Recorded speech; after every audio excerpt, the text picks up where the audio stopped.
Allahumma salli ala sayyidina Muhammadin nabiyil ummi wa ala alihi wa sahbihi wa sallim. Qala al-muallif rahimahullahu ta'ala wa nafa'ana wa iyyakum bi'ulumihi fid dharain amin ya rabbal alamin. Kata pengarang rahimahullahu ta'ala,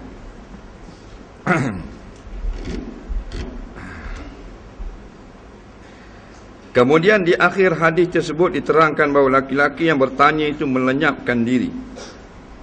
Lalu Nabi bertanya, tahukah siapa yang datang bertanya kepadaku, hai Umar? Aku menjawab, Allah dan Rasulnya saja yang lebih tahu. Kemudian Nabi berkata, itulah Jibril yang datang untuk mengajar agama kamu. Yang ini dalam hadis yang kita dengar bulan lepas, cerita tentang kiamat yang masuk di bawah bab beriman dengan hari kiamat. Malaikat Jibril alaihi salam dengan menceritakan keadaan hari kiamat, iaitu tidak berdiri hari kiamat hingga berdekatan zaman, maka ada setahun seperti sebulan dan satu bulan seperti sejumaat, yakni seminggu, dan sejumaat seperti sehari. Hari itu seperti sesaat je, dan satu saat seperti sekali nyala daripada api. Satu saat pada hadis ni maknanya satu jam. Maksudnya dekat dengan kiamat kita akan rasa masa semakin pendek, padahal masa itu sama, jam sama je, 1 jam 60 minit, 1 minit 60 saat, tapi kita rasa derah. Allah beri rasa derah. Nak macam sekarang orang tua-tua dia rasa derah. Pas mayang lohor duduk kerja, asar dah. Masa budak-budak tu pas lohor macam-macam geng nak bolehkan asar. Nak balik mandi, balik tidur kasih tubik, dah asar lagi. Ni asar. Garik tu. Tahun baru pula. Nampak? Hari tukang mandi mayang. Faham tak? Ni senyap gitu. Maka akhir zaman lebih cepat. Allah beri rasa bagi semua orang. Sekarang orang muda dia berasa lambat, dan orang yang tua dia berasa cepat. Kerana umur dia ada kebalik. Akhir zaman budak ke apa dia berasa cepat belaka. Petunjuk daripada hadis ni menunjukkan bahawa agama adalah dari Allah dan pengajarannya adalah dari Allah juga. Bagaimana yang dipahamkan dari hadis tersebut kemudian disampaikan kepada Nabi melalui Jibril, dan pengajarannya itu tidak mungkin diketahui serta dipahami kecuali dengan belajar. Sebab tu tiap-tiap orang yang beragama wajiblah mempelajari pengajaran agama serta memahaminya, supaya dapat berintikad dan beramal dengan cara yang dikehendaki oleh Allah dan Rasulnya. Seorang yang berilmu bila ditanya kepadanya perkara atau hukum agama yang tidak diketahui jawapannya dengan cara yang benar, hendaklah betul terang menjawab dengan mengatakan tidak tahu. Dan jangan jawab dengan beri jawapan yang menirukan atau menjadi satu cara untuk menutupi kekurangan daripada ilmunya. Dalam hadis ini yang kita telah dengar, Nabi SAW menceritakan ilmu kepada para sahabat. Khabar begini sebagai ilmu pengetahuan. Apabila sudah tu Nabi tanya balik, Sayyidina Umar, mu tahu tak Tanya dia tentang malaikat. Umar jawab, Allah wa rasuluhu a'lam. Allah dan Rasul lebih tahu. Sebab apa dia jawab gitu? Sebab dia tak tahu jawapan. Sayyidina Umar ni Perdana Menteri besar lagi. Perdana Menteri ni dia Malaysia je. Khalifah ni besar lagi. Habis segala benua hak Islam tunduk bawah pemerintahan Sayyidina Umar. Dia jawab, Allahu a'lamu, Allah lebih a'lam, lebih tahu, wa rasuluh, dan Nabi lebih tahu. Sebab tu kalau kita nak tahu, Tak ada jalan melainkan dengan belajar. Nak, belajar ni tak boleh ikut dia tak macam sekolah. Aku tak minat ilmu alam, minat lukisan, tak apa, tu sekolah. Orang ni tak minat sastra, minat sains. Orang ni kata aku tak minat fizik, minat sastra, tak apa. Agama tak boleh, dia ikut turut tang. Tiga dulu, minat tak minat, mu kena belajar. Ilmu tauhid, ilmu fiqh, ilmu akhlak. Tauhid nombor 1. Tak boleh pilih. Dari kita tak minat ilmu akidah, kita minat tafsir. Balik awal, jeng-kering biar akidah. Faham? Jadi sekarang ni berlaku satu fenomena baru.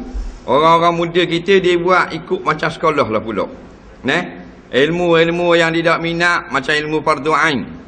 Dia tak minat bahas. Dia tak minat belajar ilmu gitu. Dia minat ilmu-ilmu tentang sejarah orang dulu-dulu. Kisah Ashabul Kahfi. Dia buat kajian tentang Ya'juj Ma'juj. Padahal basuh berak tak cuci. Maka jadilah solatnya tak sah. Tak, ibadatnya tidak sah. Akidah pun tak tahu. Kerana dia buat macam sekolah. Tak boleh. Bila kita luluh dah, baru boleh kita pilih. Buat master, baru boleh pilih. Pasal ramah sangat ini pandai cakap agama, pada ain dah erti. Cakap bab alam malakut, ain mutlak dah erti. Cakap bab Iskandar Zulkarnain, panjang lebar bahas dalam Facebook. Ain mustamah dah erti bahasa. Bodoh tu.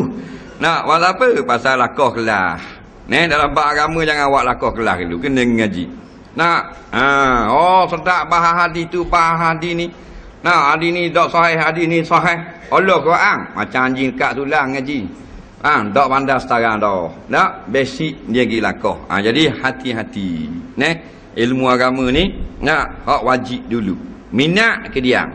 Dah mu aling dah, tak apa. Dia lah ni banyak mengkaji kitab-kitab tafsir, tak apa. Pandai dah. Ni banyak mengkaji sirah, tak apa. Orang boleh dah.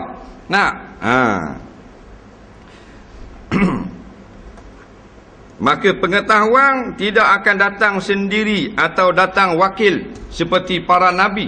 Para nabi, para rasul, wakil mari. Wakil siapa? Wakil Tuhan. Apa dia? Malaikat Jibril alaihissalam. Kita tak ada wakil mari. Kena cari. Faham tak? Kalau tok guru tak mari mengajar di rumah, ada katanya kena pergi ambil ngaji lah. Kena mengaji belaka. Tak usah kata kita mak lepik Perdana Menteri kalau tak mengaji masuk neraka. Pasal apa tak mengaji masuk neraka? Pasal dah tahu. Tak kenal Tuhan. Tak kenal sifat Tuhan. Dah tak kenal Tuhan, lawan Tuhan. Tak kenal halal haram, bahang haram. Tak kenal sah batal, jadi batal. Ibadat tanpa ilmu, rosak banyak. Orang dah haji tak kenal pun mana seming, mana cok rebeng. Suruh ambil seming, dia pergi ambil cok rebeng, tak erti. Suruh ambil cok rebeng, dia ambil seming. Lepas tu kita suruh dia pasang mozek, jadi tak? Tidak mustahil jadi molek. Tapi adat kata acul bo. Faham tak? Gitulah dengan ibadat. Kena ngaji. Batu orang dulu ngaji. Sampai ke Mekah. Sampai ke Mekah. Dari Patani, pergi Mekah. Daripada tanah Melayu, naik Mesir zaman dulu. Belayar kapal, tunggu angin mari. Perahu skoci. Kita sebelah rumah orang ngajar. Tak pergi maiding. Nampak? Eret ke bini tolak troli. Bini bulan troli. Orang duk ngajar wah baru start kuliah, dia baru nak start parking depan meeting. Bagi nak cari gula, biskut tawar, nak cari sabun buruh gigi. Sebab apa orang mari dengar ramai-ramai dak banyak gigi ke ni? Tak. Yang jadi bodoh kan sebab apa tengah garik. Sekali-sekala tu lain lah. Kata tak erti bahasa, boleh dunia sekejap je ilmu dunia. Dia malah tak akal sikit pun. Itu ngajar ilmu alam. Ngaji tak ilmu alam? Tak kolah itu? Dah? Kolah ni? Sekolah? Marah sekolah benda? Dah ada ilmu alam. Ada. Dah apa dah? Dalam ni pakai tak ilmu alam? Tak kan. Mak ngaji tak hari tu bahasa Inggeris? Dalam ni pakai. Jarang-jarang Jom pelak. Kata-kata dia putih.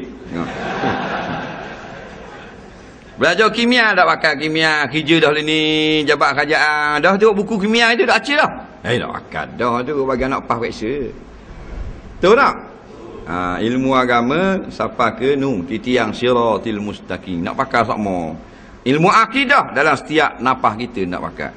Topik dalam surat khabar. Nak khabar hukum wuduk ni tidak wajib.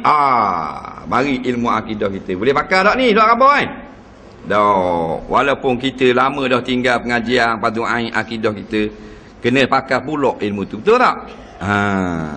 Dengar lama dah pak sujud sahwi. Kalau tu imam sujud sahwi, kena sujud sahwi. Bila dengar lah mak cek itulah. Lah ni umur berapa dah lah ni? 70 dah. Tengok ada orang buat salah, mari pula ilmu kita. Nak ikut dia ke nak ikut imam? Ingat pula dah. Kena ikut imam. Ngaji dah belum jepung hari tu. Faham? Kena pakai sokmo ilmu agama.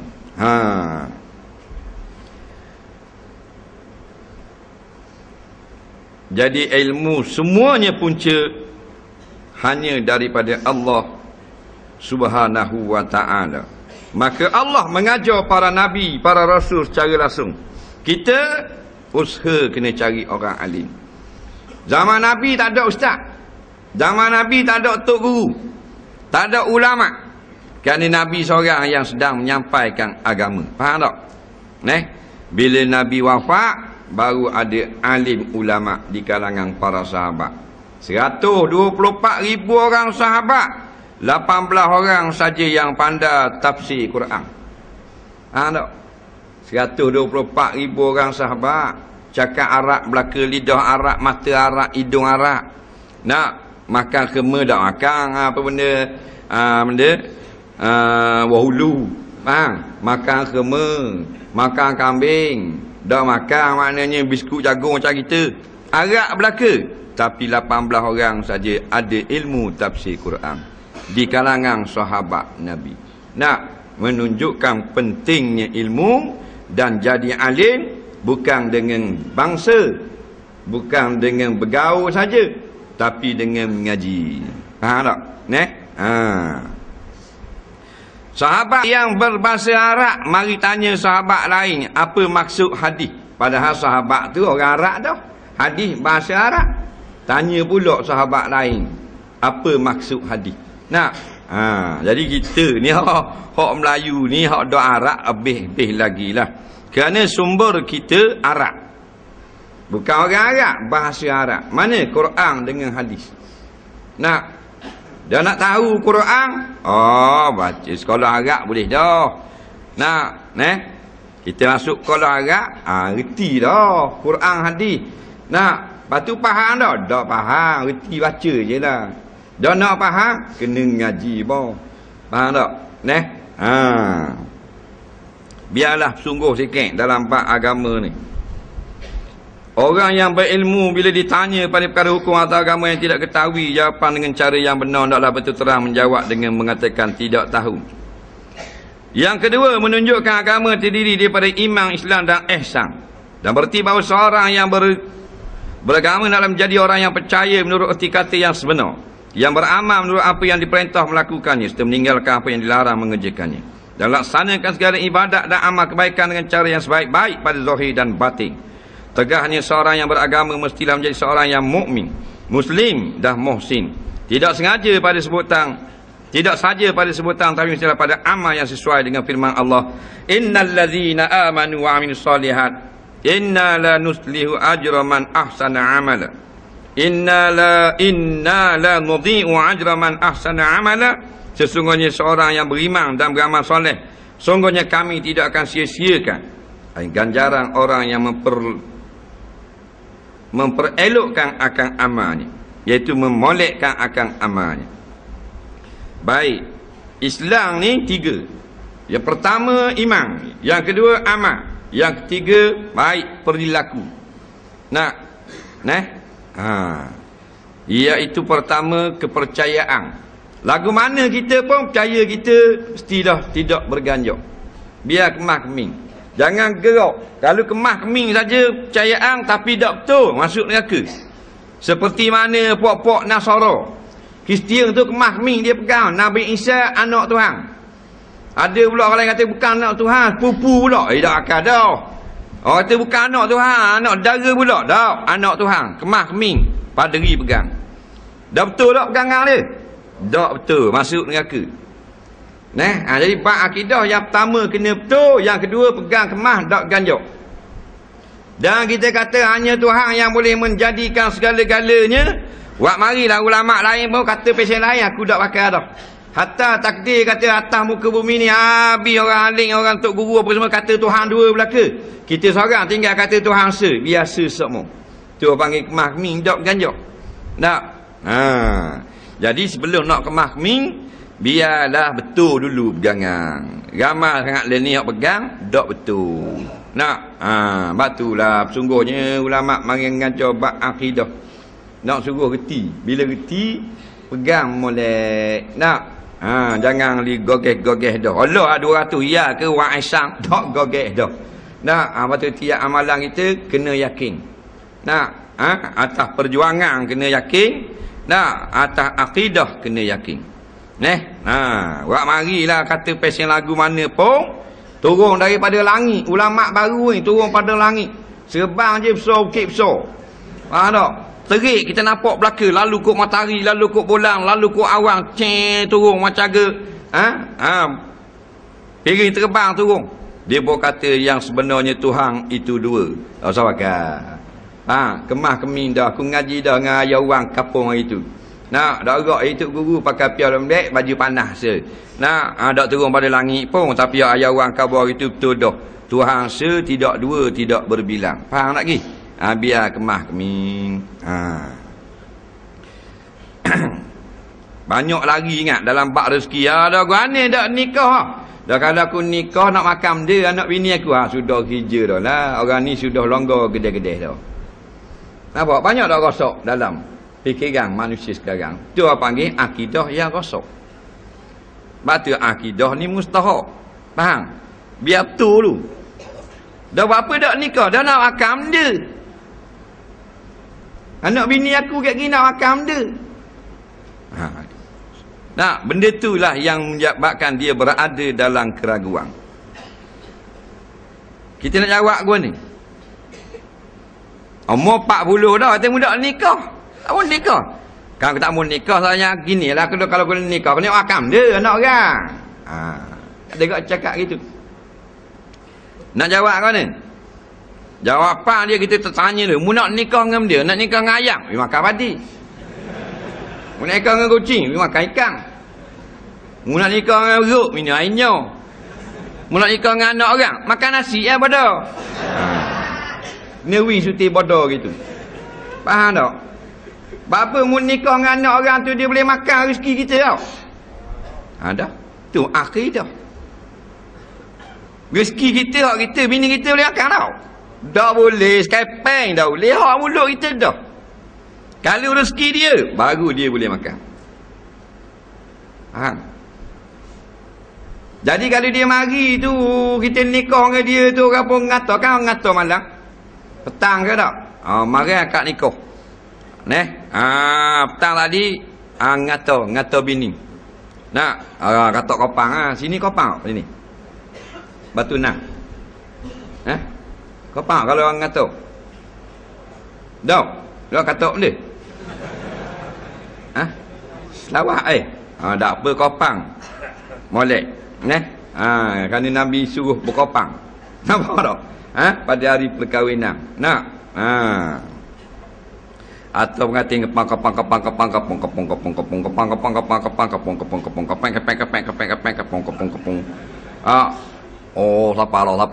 dah. Bangun siapa dah. Anak tuna, anak dara siapa dah. Berapa umur anak dara? 22 tahun. Faham? Anak tuna 42. Faham? Marilah bini kita serombongan tak. Bawa bekas dia 10 dah. Adakah dia mari tu malaikat baru nak tulis rezeki dia? Dah, tulis siap dah. Daripada dia dalam perut mak dia 120 hari, 4 bulan. Uktub rizqahu. Allah suruh malaikat tulis dah. Jadi dia mari tu ada tak lagi rezeki dia? Ada dah. Malaikat hak jaga dia suku dah. Faham? Malaikat hafazah suku dah. Kiraman katibin suku dah. Betul tak? Ha, dah. Dah rosak akidah. Faham? Mari dengan rezeki dah tu. Dah kaki kalau beranak ramai nak makan dia. Tanya pula. Dah apa anak orang kampung ni makan dia, makan sepoket. Makan nasi Dah anakmu kaki makan nasi kau. Susah sangat. Jangan jadi syirik. Yakin dengan Allah. Dalam J makan nasi. Betul tak? J pelakengga. Makan nasi ke makan sekeru? Dalam J pelakengga. Orang jahat tu. Orang panduang. Orang tak berahi ramai. Orang ada surat boleh. Betul tak? Penjenayah dia iktiraf. We makan nasi ke pasir? Dah. Takkan bini kita makan pasir. Faham tak lagi?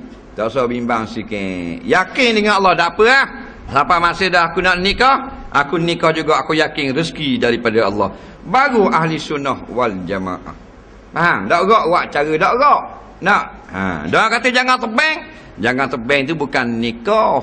Jangan tebang buat lebih besar-besarang. Mu cak ayang. Buat cak ayang dah majlis. Hak tu hak orang larang. Nak? Ni kerja pisbol bawa bank ikan nak buat nikah nu. Taman tamadung. 15,000 sewa tempat. Nah, itu baru dilarang syarak. Ada pun nikah tak dilarang. Rezeki datang melimpah ruah. Tu tak? Tu tanya hak bini dah. Dulu masa dak bini lagi rasa tak rasa sepetang mi. Rasa tak sepetang rasa dulu. Tak, Dan ni rasa luah tak? Dah. Dengan sebab nikah kau luah. Waktu luas spek rezeki ni atas dada kita. Iaitu menganggap Allah Ta'ala mampu memberi rezeki, maka Tuhan beri kita rasa lapang dada walaupun piti tak ada. Apatah lagi kalau piti banyak. Dia kaitan dengan keyakinan. Dulu mepeh masa dak nikah orang dakak dak akan start dak tolong. Hidup jalan. Faham tak? Dah kau yang mampu. Ada piti nak tukar kau yang 16 riak. Atas nak tu nak start motor beli sekelak pasang. Apa perlu budak tolong. Masa bujang lembek pun tak ada apa sok khabar. Apa tak? Apa sok khabar gitu buat lembek. Lenin nikah dah. Hari tu dah orang nak nampak Lenin. Tengok kereta tu, kereta mewah tu. Viva. Sukalah Viva Elite. Elite tu mana golongan berada kan? Senang lenang dah Lenin. Betul tak? Pakai kaca bawah Lenin. Dulu motosikal buruk. Giling ngetuk tua. Tak? Siang anak tu bagi kerja, malang tuk tua bagi kepik. Faham tak? Ni senang dah. Boleh 800 dah sebulan. Beli kaca second hand 6,000. Ada sunroof. Faham? Bini tu bik mau kepala duduk atas. Tak? Walaupun dok mewah macam 5 siri, tapi mewah dengan pakai dulu motosikal. Betul tak? Dengan sebab bini dah. Tu kata yakin. Tak usah bimbang. Ada rasa keinginan nak kahwin, jangan kait bak rezeki. Bak lain tak apa. Bak rezeki jadi syirik. Faham tak? Untuk mu 2 ekor laki bini, Tuhan dak miskin lagi nak pergi makan kedarah. Berjuta-juta bilion tak? 8 bilion sekarang atas muka bumi, Allah tu juga yang beri makan. Dayak, pangang, layak lauk, mohikeng, Red Indian, Biang, dia belaka.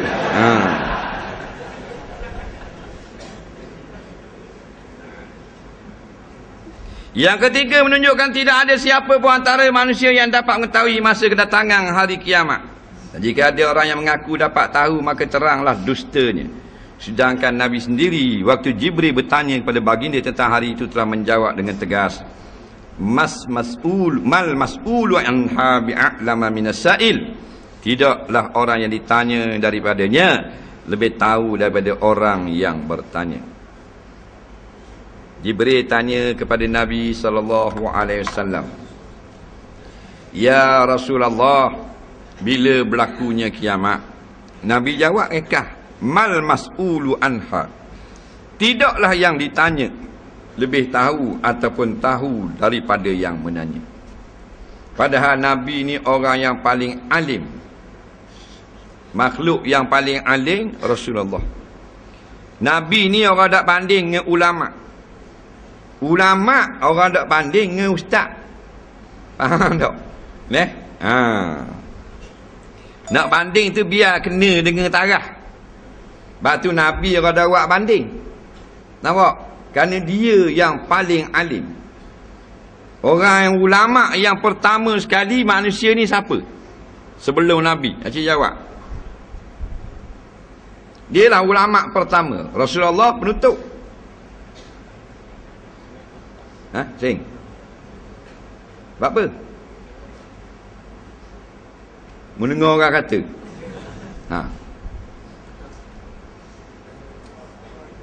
Allah ajar Nabi Adam, wa 'allama Adamal asma'a kullaha.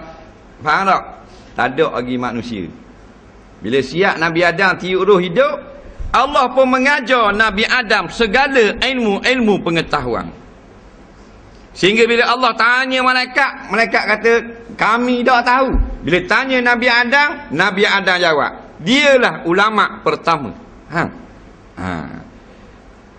Nampak tak? Siti Hawa ada lagi situ? Tak ada lagi. Siti Hawa tak ada lagi. Tok Mulkha tak ada lagi. Nah, baru seorang diri baru. Allah ajar dah. Kalau kita kata manusia pertama alim, Nabi Adam AS. Paling alim Rasulullah sallallahu alaihi wasallam. Kerana Nabi dia pegang hak paling. Dia paling akhir, dia paling comel, dia paling berani, dia paling takwa, dia paling Tuhan sayang, dia yang paling ramai umat. Dia paling semua. Kalau alim dia lah. Tapi orang tak panggil Nabi ni ulama. Orang panggil Rasulullah kerana pakat dia besar lagi. Tidak ada Rasulullah jahil. Tidak ada Nabi jahil. Kalau jahil bukan Nabi. Yang paling alim menjawab, mal mas'ulu anha bi'a'lama minas sa'il. Tidaklah yang kena tanya, yakni aku lebih tahu daripada yang bertanya.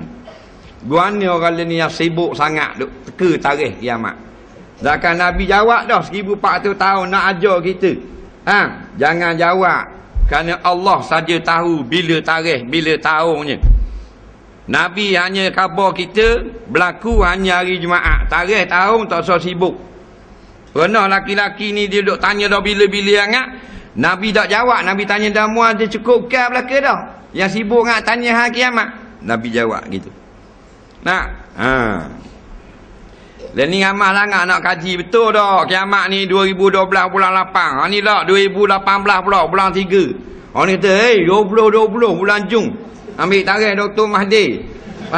Ni kata tak 2060. Bodoh belaka. Tak mak mati panggil orang sedih mayak-mayak. Apa? Dah tu buat kajian tentang kiamat bisa kan? Apa 3 penuh muka dalam Facebook? Dah mayak-mayak dak anda? Situ tepat tak kena. Hak patut mengaji, tak mengaji. Hak Nabi larang cara, pergi cara. Faham? Tak usah sibuk lah bila berlaku. Bila pun berlaku, kalau kita setia taat pada Allah dan Rasul, bersama dengan ulama sama, kita akan selamat. Faham tak? Itu saja cerita dia. Orang paling alim tak sibuk. Cuma Nabi buat asyratus sa'ah kerana Allah suruh khabar ke umat.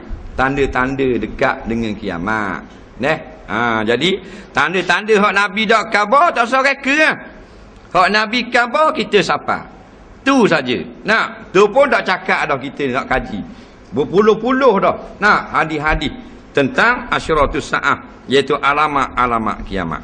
Jadi jangan kita ni duduk sibuk benda-benda yang tak beri manfaat pun pada kita. Nah, kerana banyak dah pesanan-pesanan amaran-amaran Rasulullah dalam hadis-hadis sahih tentang kejadian akhir zaman. Nah, ngaji hadis itu sudah. Tentang pecah bulan, tentang maknanya berlaku keluar api, tentang keluar asap, dabbatul ardi, yaju maju, turun Nabi Isa, Imam Mahdi. Bahas tu sudah. Nah, ni dak Imam Mahdi tu kita yakin dah dia negeri mana tu bik. Nak bahas negeri pula. Ni kata tu bik kot Temeloh. Ni bahas Kuala Berang pula. Ngarut ngabang kali. Tak usah bimbang Imam Mahdi. Imam Mahdi seorang pemimpin akhir zaman yang dia akan memimpin ke semua gerakan-gerakan Islam yang menentang musuh-musuh Islam. Sekarang ni banyak gerakan. Di Iraq ada jemaah suku menentang Amerika laknatullah. Di Chechnya gerakan jihad lain. Seluruh dunia puluh-puluh ada. Di selatan Mindanao lain menentang penjajahan apa benda ni Filipina Kristian laknatullah. Di selatan Thai mempertahankan nak memerdekakan bumi umat Islam, gerakan lain. Tubik Imam Mahdi semua ni bawah satu bendera. Yakin gitu sudah faham lagi. Jadi sekarang ni kita bersama dah dengan Jamaatul Islam, bersama dengan Quran dan hadis dah. Bila tubik Imam Mahdi automatik kita akan ikut. Faham lagi? Tak usah bimbang dah. Yang nak bimbang leni lawan Islam dah. Leni lawan jemaah Islam dah. Lemi duk kondeng ulama dah. Leni tolak Quran hadis dah. Bila terbit Imam Mahdi ikut Imam Mahdi ke ikut Israel. Tu masalah. Faham?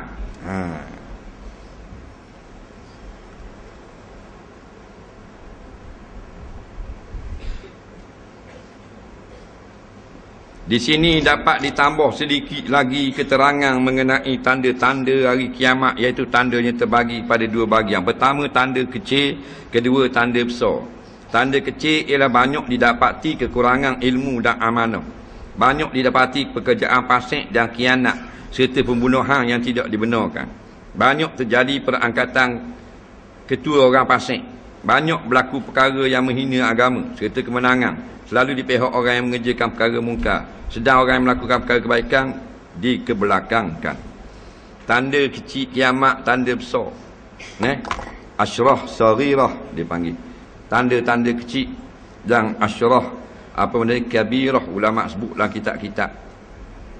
Dua alamat nak kiamat. Yang pertama tanda awal, tanda akhir. Tanda akhir dah lama dah. Tanda akhir tak ada lagi ni. Tanda awal banyak dah.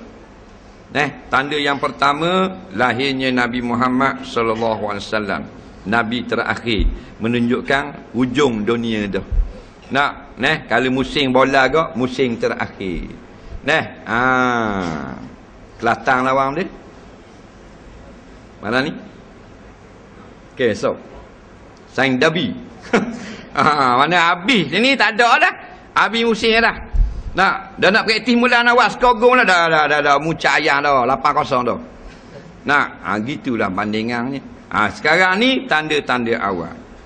Kita nak ambil dua ni tanda-tanda awal. Tak boleh ia bukan gitu, mesti dengan nas. Yang paling banyak sebut dalam hadis. Faham? Hadis sahih, hadis hasan, boleh buat hujah. Hadis dhaif boleh cerita. Nak buat hujah tak boleh. Faham? Comel selalu dah. Sehingga ulama bukukan hadis-hadis berkenaan alamat kiamat cik dan besar, awal dan akhir. Dan dibahaskan pula hadis itu panjang lebar sehingga menjadi berjilid-jilid dan ratusan ulama yang mengarang kitab-kitab tanda-tanda kiamat. Di antara tanda-tanda awal iaitu ilmu kau kurang dah. Dan ni banyak kan ilmu Naba City saja berapa beribu lah ni. Tahun 80-an itu lapang Naba City. Ni tim layar. Tim teknologi Malaysia. Ni tim dia kebangsaan. Universiti Sains lapang ya ada dulu. Ni berapa? Beribu Naba City. Bawah Daguting, atas Naba City. Sewa bangunan itu. Betul tak? Banyaknya ilmu. Tapi atas seorang sedikit. Dulu atas seorang itu berhimpun ilmu-ilmu. Nah, macam imam-imam mujtahid, setara Imam Syafi'i itu, Imam Hambali. Nah, dia boleh ilmu tafsir Quran, ilmu fiqh, ilmu usul fiqh, ilmu lughah, ilmu syair, lama syair Arabi. Nah, dengan ilmu tentang wahyu, qanun bahasa Arab, habis duduk dengan dia belaka. Nah, kita ni ilmu agama kau, tapi seorang mengajar satu mata pelajaran ni. Nah, ini lecturer ni. Nah, dia bagi agama, dia ngajar benda. Ngajar apa benda ni, mustalah hadis. Tafsir dak. Nah, tu maknanya luahnya ilmu orang dulu. Sekarang makin sikit. Ilmu makin berkembang. Ada pada satu batang tubuh, makin sikit. Nampak? Sehingga Imam Suyuti yang telah mengarang lebih 300 jenis kitab. Imam Suyuti ni habis ilmu dia karang. Ilmu tafsir ada dia. Ilmu asbab nuzul ada karang kau. Ilmu apa benda ni? Tarjih tentang hadis ada karang. Ilmu tentang ilah rijal, tentang kecacatan para rawi. Ilmu pelik. Karang juga kitab 2-3 bahasa. Nak kata bab fiqh biasa ni 300 jenis. Orang tanya Imam Suyuti, dah mu apa tak buka mazhab atek jadi nombor 5? Dah ilmu mu banyak. Dia kata, Allah, nak banding ilmu Imam Malik, nak banding ilmu Imam Syafi'i macam laut Cina Selatan. Faham tak? Macam laut Pasifik. Maknanya kau sikit. Walaupun makin luah, tapi sikit je. Dulu tak salah ambil ulama, ambil tu imam. Tu imam sejid. Dialah yang tu jadi imam semayang. Dia juga pandai bagi saka faraid. Ada orang masalah jumpa dia belaka. Tahu tak? Dia tukang juru nikah, dia pandai mandi mayat, dia pandai bawa orang banyak pak tapang tu imam. Ni tu imam ada situ bagian mayang saja. Tanya faraid jengkeng bi. Nampak? Tanya ilmu lahu naik tu bila. Jadi atas sikit, atas orang tinggal sikit saja ilmu, atas ramai jadi banyak. Itu maksudnya ilmu makin sikit ataupun kejahilan bertambah-tambah. Kalau kita nak buat mari kapal kontena, naik di apa benda ni kalarang ni, panjang 1,200 kaki, yang boleh muat 1,600 orang. Nak kutip ulama-ulama, yang duduk di Batu Nang yang boleh gading, penuh kapal tu. Kapal kontena masuk Gerti kalarang ni, teseng ni kat dekat untuk laut. Faham lagi? Kontena besar 1,600 orang boleh naik tau. Kapal macam Titanic ni. Tujuan dia kapal tu mari. Tujuannya nak ambil orang Batu Nang, nak pergi buat haji percuma. Faham tak? Makan tanggung, semua tanggung belaka. Dapat dia boleh naik. Ulama sahaja. Orang Batu Nang Buluh Gading, kapal lain dak aci. Orang Batu Nang Buluh Gading saja, dan dia ulama. Penuh kapal tu. Dah kalau buat sutir Terengganu, kalau Batu Nang buat sutir Terengganu, penuh kapal. Tak juga. Main dengan paper tak penuh lagi. Main dengan paper 13 kaki. 4 orang naik ulama Terengganu. Nampak? Itu nak khabar sikit tak? Alim ulama zaman itu sikit. Tapi wak mari 5 kontena turun di Syah Bandar nak kutip rakyat Terengganu hak tidak ulama, cukup ke apa? Tergelang tu. Mana ramanya hak jahil. Betul tak? Tergelang tu apa kapal tergelang? Muat orang lapung. Orang ramai-ramai. Tak usah aling siapa boleh karang kitab tafsir fiqh dan sebagainya. Tengok masa majlis tahlil orang doa arwah. Masa ayat kursi tu bagi 2 dah. Dalam rumah bunyi lagi. Allahu la ilaha illa huwal hayyul qayyum. Hak luar mamak lepik tak rambut nyak. Dak leh dah ayat kursi. Faham? Dak leh dah. Tu baru ayat kursi. Faham? Bukan tafsir surah Luqman. Faham tak? Tak boleh dah. Luar rumah tu renggai dah separuh. Macam bahan di askar Jepun dah. Senyap sunyi. Kaki sapakan la ikraha fi dini qad tabayyana rusydu minal ghayy. Faham? Hak dalam tinggal 2 orang. Tu imam, tu bila boleh. Dia kekis nyak tu. Dak ingat la ikraha fi din. Betul tak? Dah. Tu bukan alim ulama orang panggil. Cuma reti zikir hak Melayu hak basic je. Tak ramai ada boleh. Tinggal 2-3 orang ni. Nyak sunyi dah setir rumah. Orang tanah, orang pada akak makanan sudah. Hei, dah lagi. Dah nyak. Orang nak anda tu, ayat tu. Nampak? Tu kata dah. Banding sendirilah. Ilmu makin sikit tau. Makin sikit. Hak tu lah anda sebut dah. Senyak sunyi dah.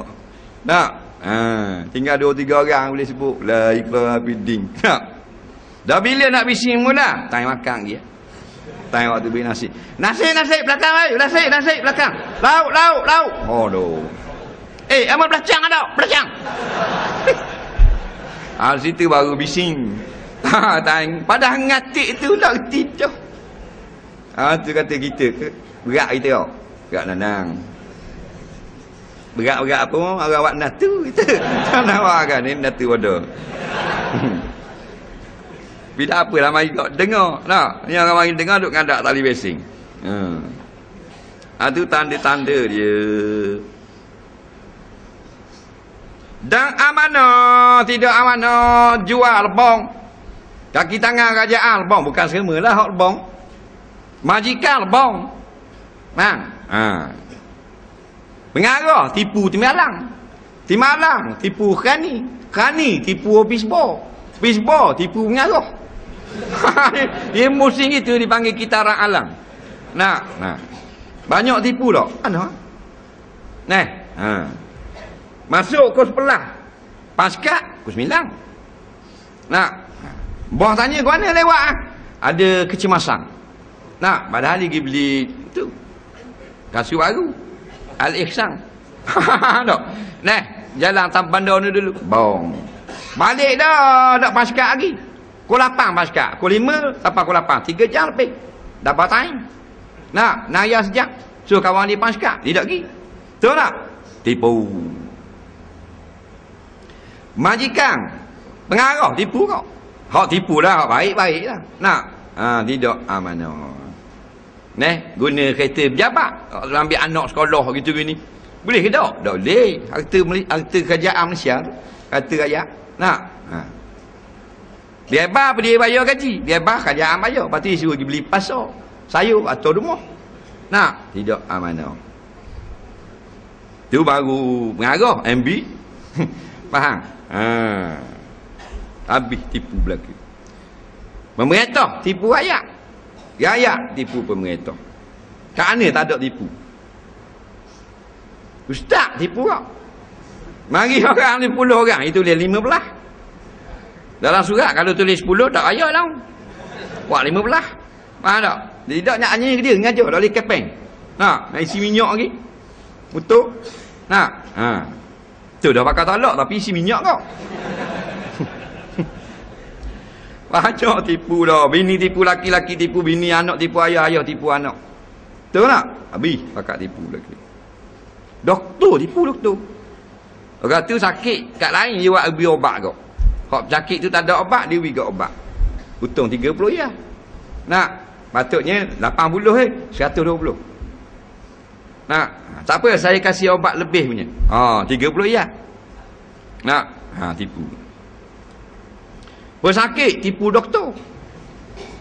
Kalau sakit nak surat MC. Doktor saya juga ingat sakit sungguh. Habis dah tipu lah kena. Pilihan raya lagi. Kau banyak tipu. Betul tak? Ngundi atu. Nampak tak? Apa dia saja 3-4 tepat lagi ngundi. Patut nak buat pakai coteng tangan ngecat lambuh. Masa nak buat acak kali ni tipu.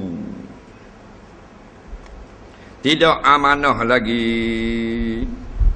Kerja bagian lori merah tu turahnya supaya maknanya pergi serang orang dok semayang. Orang awak mau siap, orang joget hak haram-haram minum arak, dia serang tembok gas. Pergi katok orang ceramah. Yang ni tidak amanah belaka tu. Berarti kena tahan di kapik dia JBJ macam mana. Ini awak ni kalau samang 300 lebih ni. Nak kira ni. Tidak amanah dah.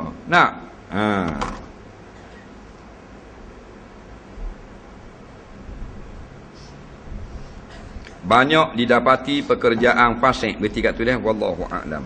Kita tengok soalan.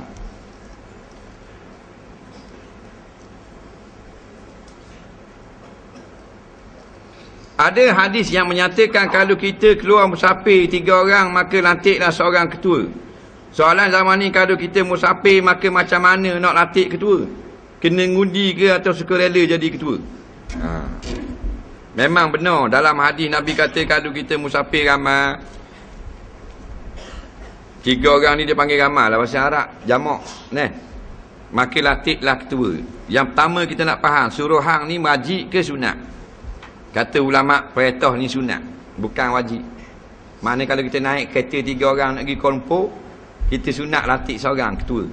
Nak, kalau tak ada ketua, kalau ada dah tak payah supaya kat gihan ni kata lagi sini, ni kata tak pergi sini, jadi mesti ketang kali dah, tak putusan. Ataupun ni kata berhenti, ni kata dok lagi, ni kata berhenti dulu sini, ni kata dok lagi. Nak, jadi itu tujuannya lantik ketua. Dah kalau tak lantik, dok berdosa pun. Bukan perintah wajib. Perintah ni sunat untuk memudahkan perjalanan. Faham lagi? Dia kata dah kena latih, kena buat pilihan raya ke tak? Pilihan raya kepala otak pun 3 orang. Nampak? Tak payah jelah pakai latih kita. Okay. Mubah. Ikut bawah belakang nak pergi mana-mana pun. Itu senang.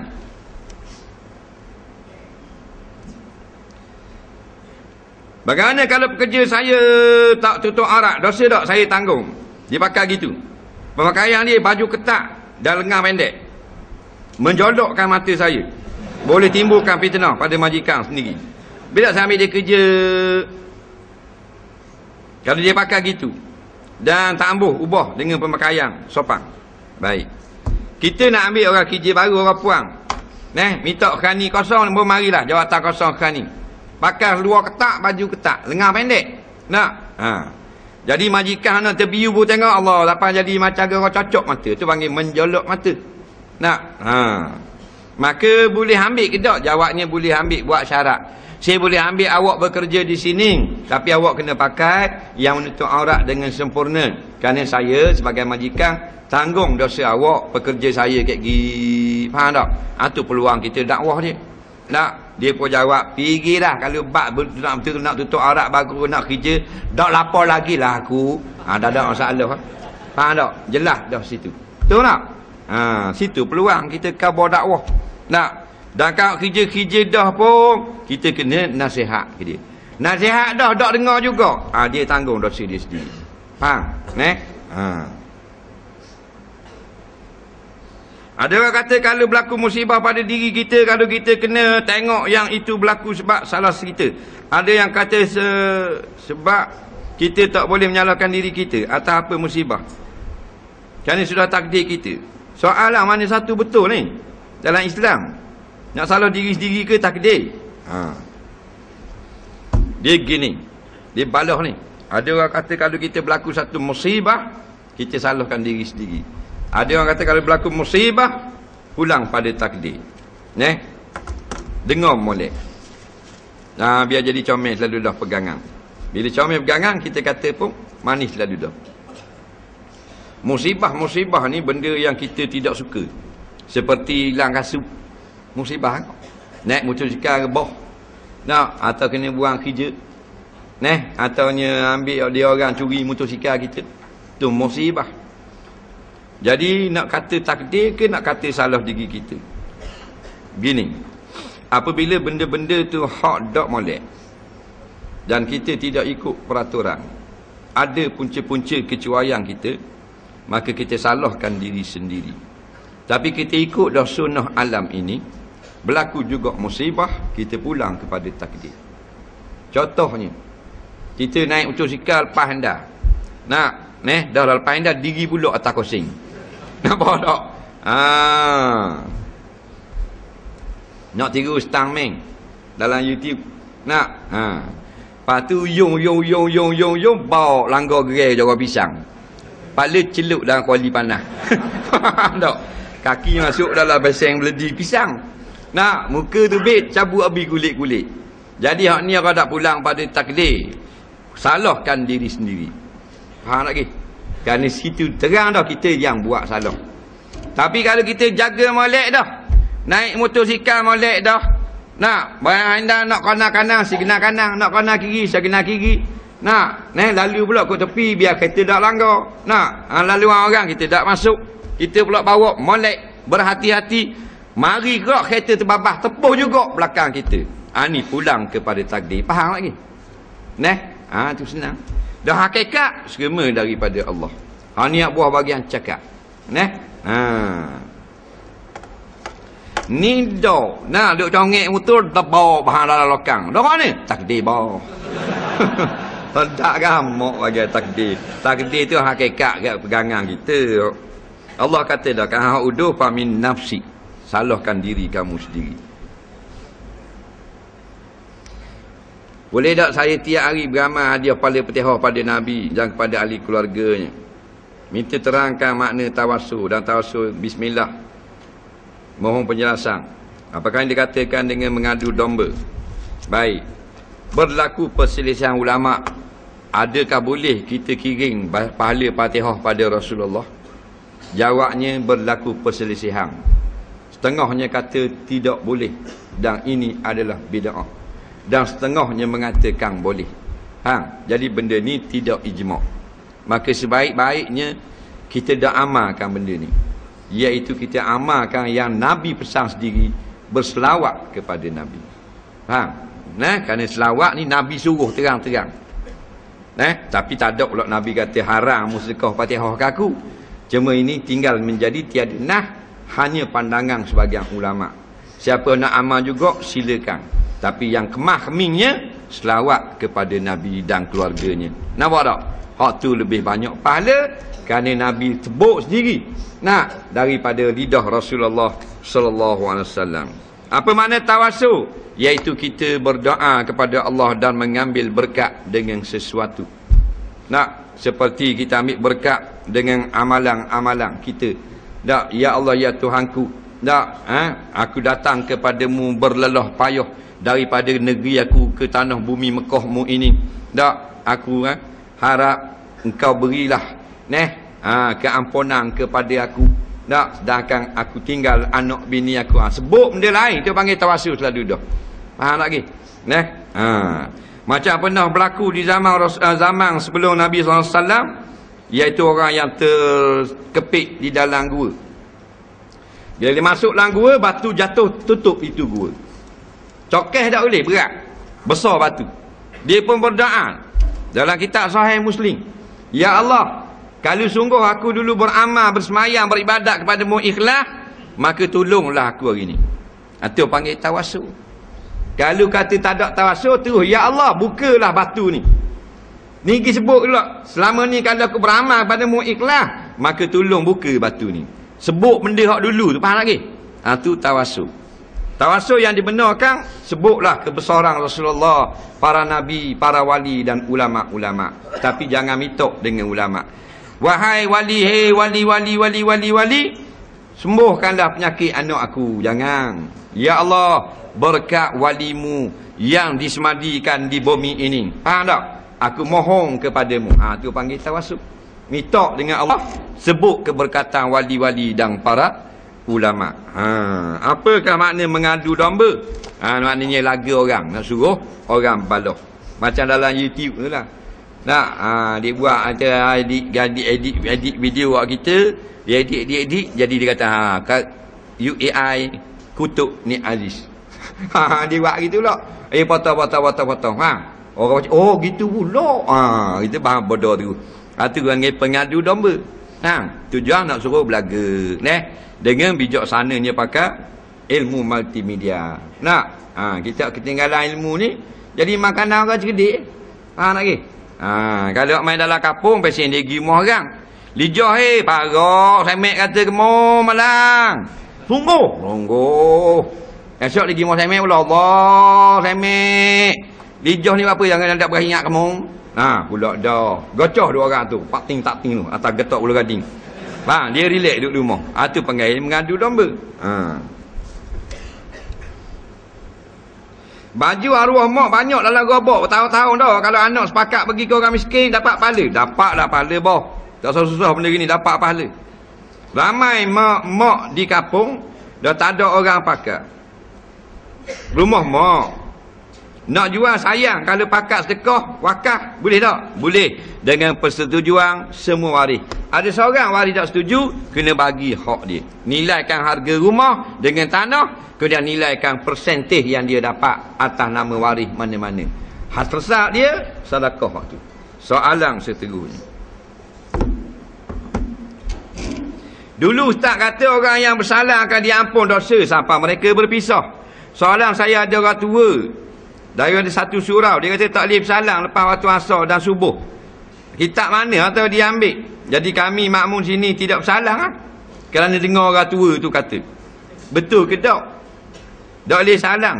Betul lah. Orang tua tu tak apa betul.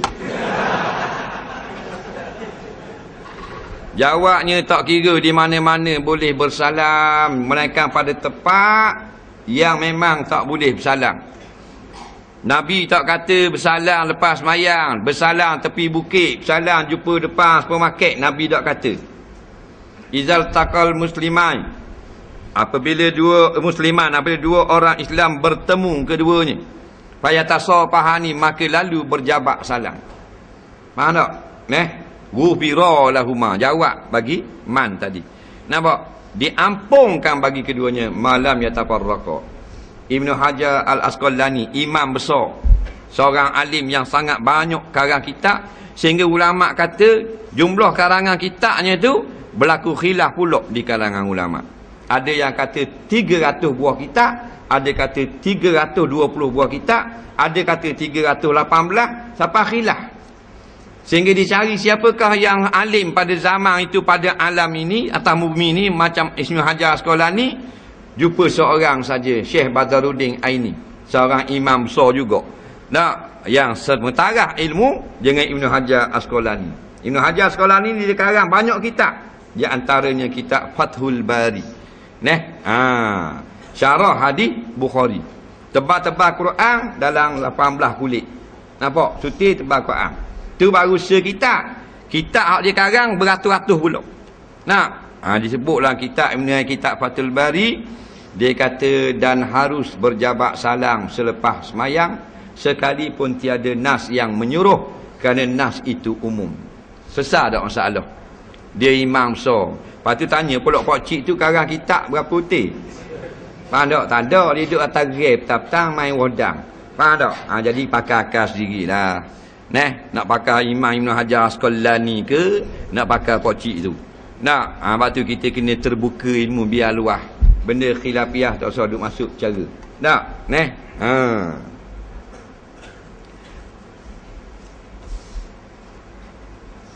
Apa hukum beli barang yang dirapah custom? Dia gini, kalau benda tu yang haram custom rapah, dah haram kita beli.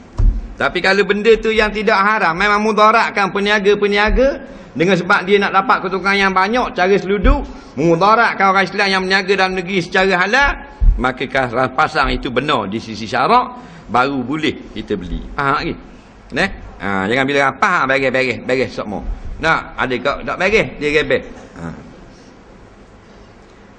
Hukum keadaan rohani menggunakan barang kemas kegunaan orang lain. Apakah hukumnya hasil yang kita dapat itu?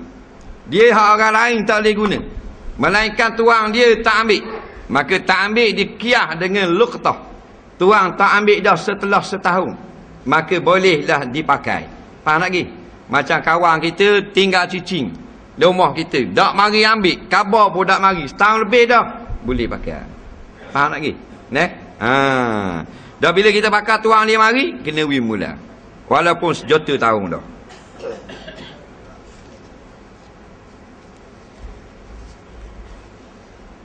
Kalau suami marah ke bini, dia boleh pukul bini siap sepak terajang lagi.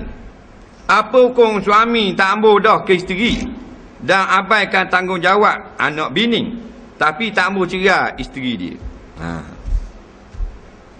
Suami ni abai tanggungjawab. Ingat molek, nafkah itu wajib dan dia akan disoal di akhirat nanti. Semayang mu okey dah, haji comel dah, nak tahu lagi, tiba-tiba abaikan anak isteri, maka dia akan diheret ke dalam api neraka, melainkan anak isteri dia halal perbuatan dia. Jaga baik bab nafkah. Faham? Jangan wali ramah sangat tok lelaki ni jenis wak lebih kurang. Nah, ala ke bini salah sikit sepak terajam lenginyo. Nah, ala ke dia buat akhah rok dia. Nah, betul lah orang kata laki-laki ni jenis Yamaha skuter ego. Faham tak? Bodoh sombong gitu. Atas dasar dia gagah, dia hebat, bini tak berani nak lawan dia, kena ingat, mu kena soal lagi. Nak, mu jawab dinulah kat lagi. Nah, dia akhirat kat lagi. Jadi kalau tak ambo berikan nak bini nafkah, katakan isteri ada hak menuntut fasakh. Minta fasakh ke pejabat qadi, qadi kata apa sebab tak beri nafkah, maka suami kena bayar nafkah yang dia hutang selama mana 10 tahun dah. Segi 20 tahun dah. Qadi akan putuskan sama ada 10 tahun tu dia kena bayar setahun sebanyak 12,000. Kata 1,000 sebulan, setahun 12,000. 10 tahun 120,000 dia kena bayar. Nah, orang ramai tak tahu hak ni. Gi di pejabat agama Mahkamah Syariah, dia ada hak dah untuk kaum wanita. Comel dah Islam buat. Yang tak comelnya lambat kalau pergi pejabat. Nah, patut selesai lah. Sampai bertahun-tahun nyanyi korang. Situ je tak kena. Jabat agama dengar ni marah pula ni. Marah tak marah nak buat kan dah lambat sesat. Nah, biar dia kawan tu siapa tak nak cerai kadang-kadang tak. 4 tahun, 2 tahun nak boleh kecerai. Nah, daripada tarikh pergi report 2 tahun nak cerai lagi. Siapa beranak pula 2 kali. Nah, dalam-dalam nak cerai tu dah lagi. Jika seorang koya, ni set koya, ke benda-benda hak dak sepatutnya, kemudian keluar cecair. Set batu nang main cecair moh tu. Ke dia tanya ni. Ni ke dia kan. Mani ke mazi hak keluar pada kemaluan saya ni. Mana kau tahu kemaluan kau? La ilaha illallah. Tu kata tak apa, moleklah mari tanya, mari pakat mengaji. Nak. Dah lagi ni tu nak bening. Nak. Jadi dia keluar kemari dia berahi koya. Nak. Lepas tu keluar cecair. Cecair ni biasanya hak biasa air mani atau air mazi lah. Kalau keluar cecair laki puang pun jarang keluar minyak selendar. Faham tak? Atau keluar susu Cak Junjung.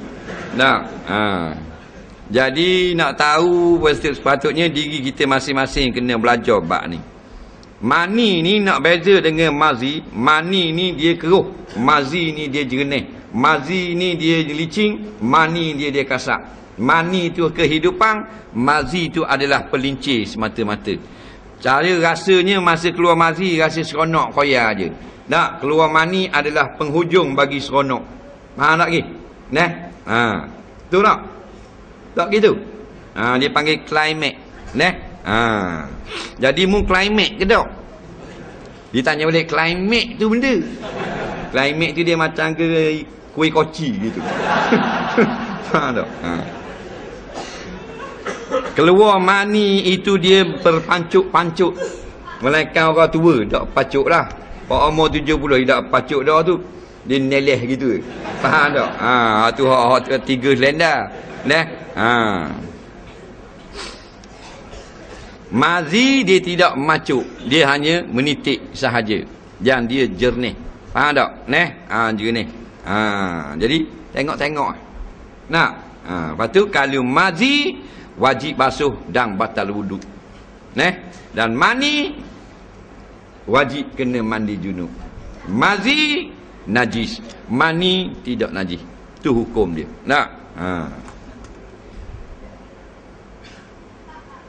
Guana dengan solat seorang yang buat jamak qasar luar mukim rumahnya sebelum bergerak ke KL, akan tapi melalui semula mukim rumahnya ketika hendak ke KL tersebut.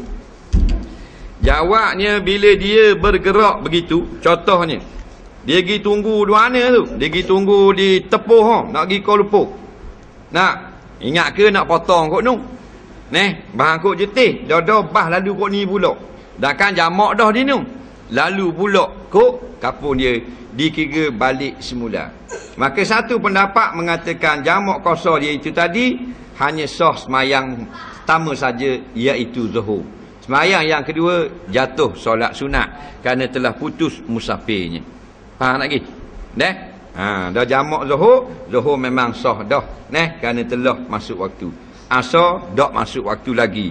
Dia telah dikira batalkan perjalanan kerana lalu balik kot depan rumah. Apa hukum pakai kopiah tak buka dahi? Kopiah tutup dahi kot. Tak sah lah semayang kerana disyaratkan sujud biar kena dahi. Piah ni sampai atas kening. Tulang besar sikit hadiah walik umrah. Tuk tua ahli umrah kena tu sepala cek natu. Jadi sampai kat tu piah. Pakai juga tak sah. Mereka kena congek. Faham tak? Biar kena dahi. 100 tahun yang lepas saya sentuh Allah, sentuh. Pelik ejaan sentuh. Macam nombor pelik lori jadi. 2012 baru sama sah dak ibadat saya. Orang kafir boleh masuk dah dalam masjid. Dia jamaah anjing 100 tahun lepas. Pada tahun 1912. Ni 2012 100 tahun lah tak? Dia ni tua dah. Mana seorang tanya ni? Hati bangun nak tengok. Rasa tulisan ni tak apa 100 tahun boleh tulis gini. Tak apalah biarlah buat permasalahan. 100 tahun lepas dia jamaah anjing.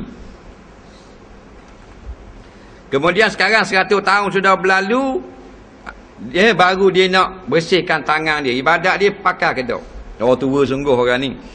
Kalau ada lagi tua lah. Anjing kalau ada lagi naik wheelchair. Anjing ni kalau ada lagi lah.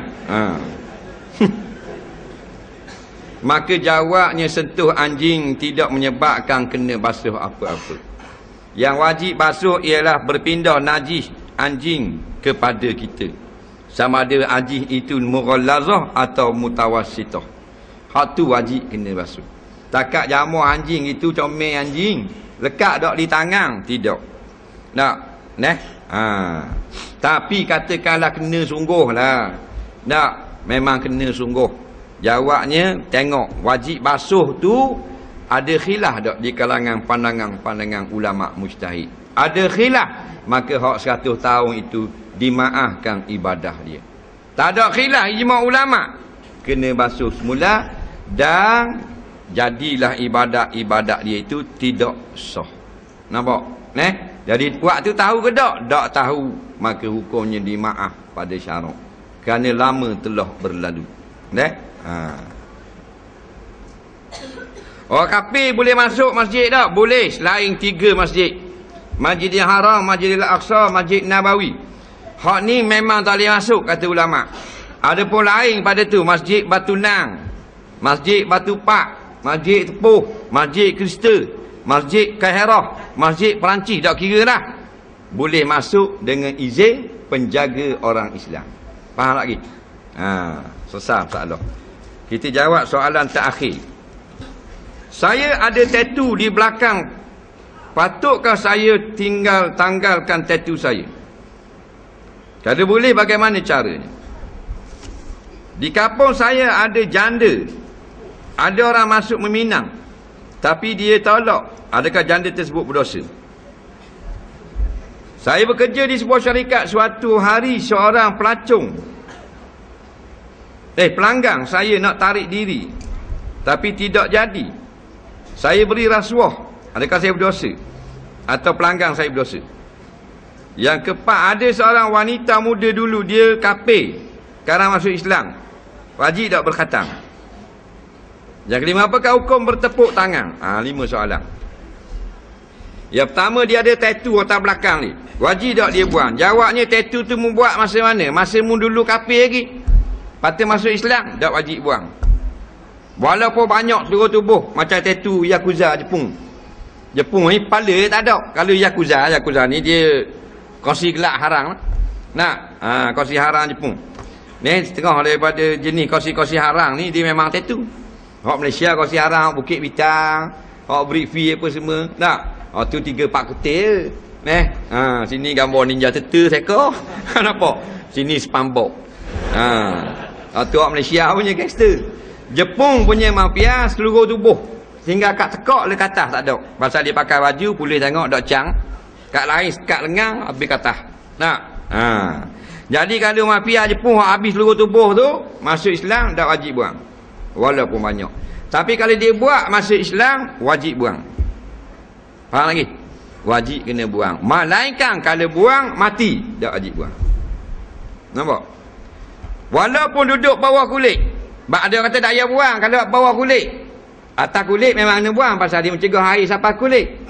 Jawabnya kena buang juga. Kerana dua benda ni sebabnya kena buang. Yang pertama kerana mencegah air sampai ke kulit. Yang kedua kerana benda tu Nabi sebut la'anallah. Allah laknat orang buat benda tu. Lagi tak buang lagi kena laknat. Faham? Soalan seterusnya janda. Ada seorang janda hot. Hot tak baca tadi. Janda yang hot.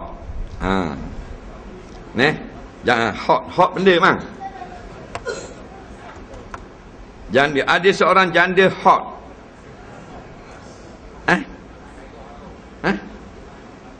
Panah.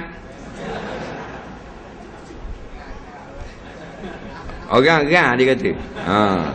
Orang tengok naik gah. Ada orang masuk Minang dia tolak. Adakah berdosa janda tersebut? Baik. Hukum meminang orang wajib tak? Harus. Faham lagi? Esok lagi minang orang harus. Tak masalah. Hukum dia gitu asal. Nak? Ke haram minang orang? Tak. Bila orang pinang yang menerima, hukum menerima pinangan wajib ke? Tak. Dia jawab. Dia faham lalu hukum. Tidak wajib. Melainkan makruh kita tolak kalau orang yang baik-baik. Faham? Tidak haram. Kerana perkahwinan ini perasaan. Yang memikul adalah pengantin, bukan mak ayah dia. Ayah dia kata terima lah. Bukan nak jadi bini ayah, bini anak. Tak? Jadi ingat, meminang orang tidak wajib dan terima pinangan pun tidak wajib. Bahkan berkahwin pun tidak wajib. Melainkan apabila tidak berkahwin jadi maksiat. Faham tak?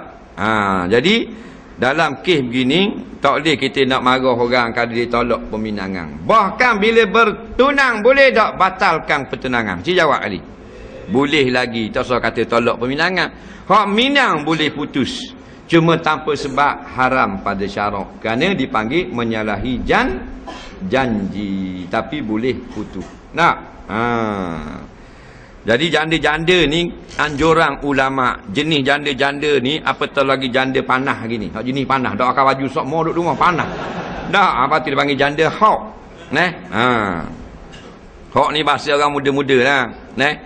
Bukan derah naik angin. Hok juga. Nak.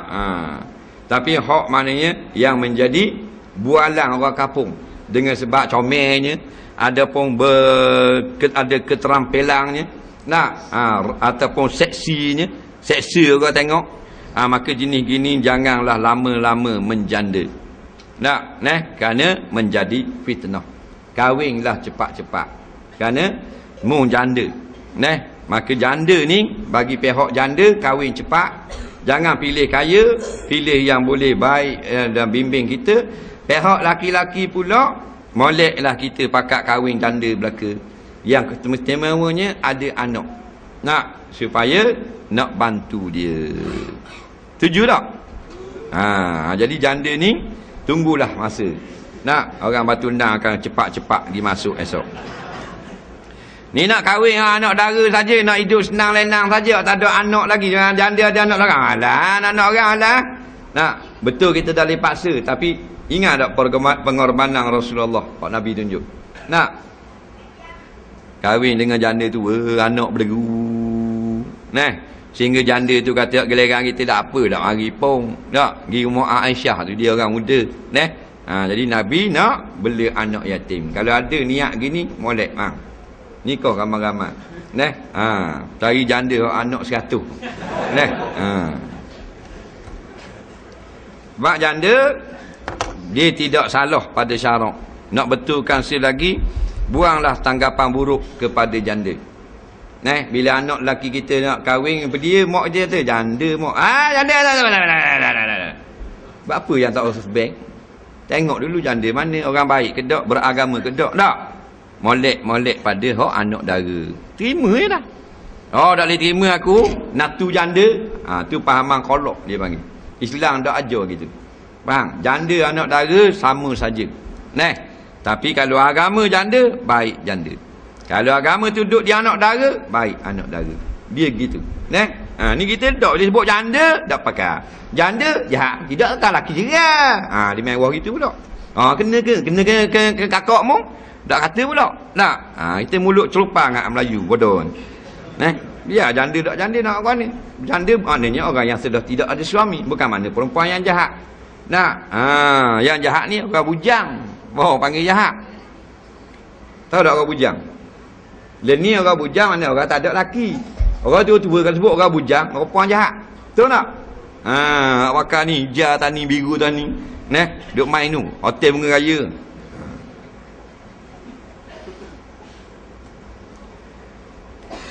Seorang wanita muda dulu dia kafir, sekarang masuk Islam, kena sunat ke tak? Masalah sunat perempuan ini berlaku perselisihan di kalangan 4 mazhab. Hak kita duk ngajar-ngajar sama tu mazhab Syafi'i. Tak salah buat balah Hak orang kata tak wajib tu mazhab Hanafi. Jadi mazhab Syafi'i ini dua-dua wajib, anak lelaki, anak puang. Faham lagi? Tak salah buat balah gitu, dia khilaf mazhab. Jadi anak puang lagu mana? Maka jawab kita kok mazhab Syafi'i, kalau masuk Islam atau anak perempuan itu sedar-sedar mak dia kata dak sunat hari tu. Patut berakhir jangan jalan malang, dak sunat. Maka hendaklah tu katanya Ibnu Hajar Al-Haytami wajib bersunat. Walaupun dia besar dah. Lagu mana dah kalau tua pula? Orang tanya pula soalan. Tua yang sekira-kira mana pada adatnya sudah tiada lagi diingini, maka tiada lagi sunatkan dia. Lagi dua mana tu? Nak kata sunat tu. Dak dah lah datuk mudarat ceton dah. Nak ni balik umur 25, umur 30. Di Kuala Lumpur kita dengar baru ni bulan 2 baru ni lah. Anak dia dak ingat tekad tampak. Kuala Lumpur, cerita Kuala Lumpur ni orang moden lah. Faham tak? Kawan kapur macam kita. Tekad tampak baru sedar dak sunat, disunat di klinik. Budak tekad tampak, budak tu pergi ngemok-mok pergi, tak ada apa-apa sikit pun. Benda ni biasa. Kita pelikkan tekad tampak. Tapi jangan doktor lelaki, doktor puang kerana sunat perempuan ni senang sangat. Dia macam sunat lelaki-lelaki. Dia macam ujung botol ni, ambil pisau wi luka je dia. Faham tak? Ambil pisau toreh nipis wi jadi tubik darah sikit. Benda hikmat dia, nafsu dia rendah. Tak buang ujung ni, kabak untuk tu, kabak untuk ni, ikut jatah lari. Seperti mana gadis-gadis di Eropah yang tidak sunat. Mereka ini bertukar pasangan. Tak malu sikit pun. Sekarang menular di tempat kita. Gadis-gadis Israel dia tak bertukar pasangan. Tapi sekarang mula menular. Kerana Israel sunat lelaki puang. Nampak? Tak tu kuat sangat lah ni PBB, Salman Rushdie. Duduk kutuk amalan sunat kaum wanita. Sebab bila sunat terkawal nafsu. Bukan kata mesti jadi baik, kurang sikit. Dia nak suruh rosak umat Islam, jangan wis sunat. Tak alasan kesihatan. Kalau sunat jadi penyakit ni, penyakitnya kita bodoh, percaya makanan orang cerdik. Balik lagi tanya bini kita sunat ke tak? Kalau tak sunat, kita tolong sunat ke dia.